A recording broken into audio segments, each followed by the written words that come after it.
ओम नमो भगवते वासुदेवाय। श्रीमद् भागवत महापुराण के नित्य प्रतिपठन में अभी तक हमने पंचम सेकंड के 24वें अध्याय में अतल, वितल, सुतल, तलातल, महातल, रसातल, पाताल ये 7 भूविवर के बारे में जाना। आज हम जानेंगे 25वां अध्याय श्री संकर्षण देव का विवरण और स्तुति। जय श्री कृष्ण। श्री सुखदेव जी कहते हैं, राजन, पाताल लोक के नीचे 30,000 योजन की दूरी पर अनंत नाम से विख्यात भगवान की काम से नित्य कला है। यह अहंकार रूपा होने से दृष्टा और दृश्य को खींचकर एक कर देती है। इसलिए पांचरात्र आगम के अनुयायी भक्तजन इसे संकर्षण कहते हैं। जय श्री कृष्ण। इन भगवान अनंत के 1,000 मस्तक हैं। उनमें से एक पर रखा हुआ यह सारा भूमंडल सरसों के दाने के समान दिखाई देता है। परले काल उपस्थित होने पर जब इन्हें इस ईश्वर का उपसंहार करने की इच्छा होती है, तब इनकी क्रोधवश घूमती हुई मनोहर भ्रुकुटियों के मध्य भाग से संकर्षण नाम के रुद्र प्रकट होते हैं। उनकी वही संख्या 11 है। वे सभी 3 नेत्र वाले होते हैं और हाथ में 3 नोकों वाले शूल लिए होते हैं। जय श्री कृष्ण। भगवान संकर्षण के चरण कमलों के गोल गोल स्वच्छ और अरुण वर्ण नख मणियों की पंक्ति के समान दीप्यमान है। जब अन्य प्रधान प्रधान भक्तों के सहित अनेकों नागराज अनन्य भक्ति भाव से उन्हें प्रणाम करते हैं, तब उन्हें उन्हें नखमणियों में अपने कुंडल कांति मणि मंडित कमनीय कपोलों वाले मनोहर मुखार बिंदु की मनमोहिनी झांकी होती है और उनका मन आनंद से भर जाता है। जय श्री कृष्ण। अनेकों नागराजाओं की कन्याएं विविध कामनाओं से उनके अंगमंडल पर चांदी के खंभों के समान सुशोभित अपनी वलय विलसित लंबी लंबी श्वेत वर्ण सुंदर भुजाओं पर अर्गजा चंदन कुंकुम का लेप करती हैं। उसमें अंग स्पर्श से मथित हुए उनके हृदय में काम का संचार हो जाता है। तब वे उनके मद विह्वल सैकरुण अरुण नयन कमलों से सुशोभित था प्रेम मद से मुदित मुखारविंद की ओर मधुर मनोहर मुस्कान के साथ सलज भाव से निहारने लगती हैं। जय श्री कृष्ण। वे अनंत गुणों के सागर आदि देव भगवान अनंत अपने अमृष असहनशीलता और रोग के वेग को रोके हुए वहां समस्त लोगों के कल्याण के लिए विराजमान है। जय श्री कृष्ण। देवता, असुर, नाग, सिद्ध, गंधर्व, विद्याधर, मुनिगण भगवान अनंत का ध्यान किया करते हैं। उनके नेत्र निरंतर प्रेम मद से मुदित चंचल और विह्वल रहते हैं।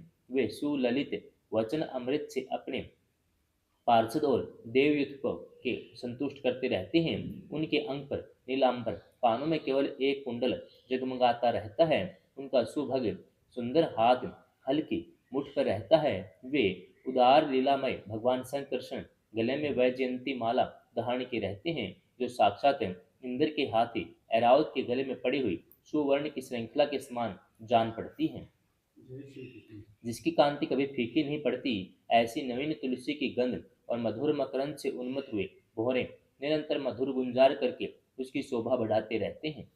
जय श्री कृष्ण। परीक्षित, इस प्रकार भगवान अनंत महात्म में श्रवण और ध्यान करने से मुमुक्षुओं के हृदय में आविर्भाव होकर उनकी अनादिकालीन कर्म वासनाओं से ग्रथित सत्व रज तमोगुण युक्त तमोगुणात्मक अविद्यामयी हृदय ग्रंथित को तत्काल काट डालते हैं।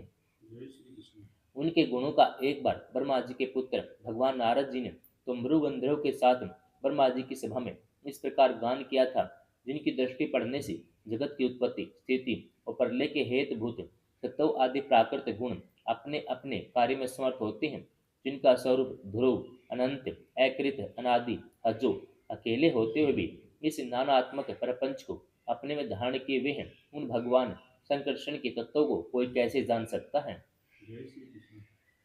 जिनमें यह कार्य कारण रूप सारा प्रपंच भास रहा है तथा अपने निज जनों का चित्त आकर्षित करने के लिए की हुई जिनकी वीरतापूर्ण लीला को परम पराक्रमी सिंह ने आदर्श मानकर अपनाया है, उन उदार वीर्य संकर्षण भगवान ने हम पर बड़ी कृपा करके यह विशुद्ध सत्यों में स्वरूप धारण किया है। जिनके सुने सुनाए नाम का कोई पीड़ित अथवा पतित पुरुष अकस्मात अथवा हंसी में भी उच्चारण कर लेता है, तो वह पुरुष दूसरे मनुष्य के सारे पापों को तत्काल नष्ट कर देता है। ऐसे शेष भगवान को छोड़कर मुमुक्षु पुरुष किसका आश्रय ले सकता है।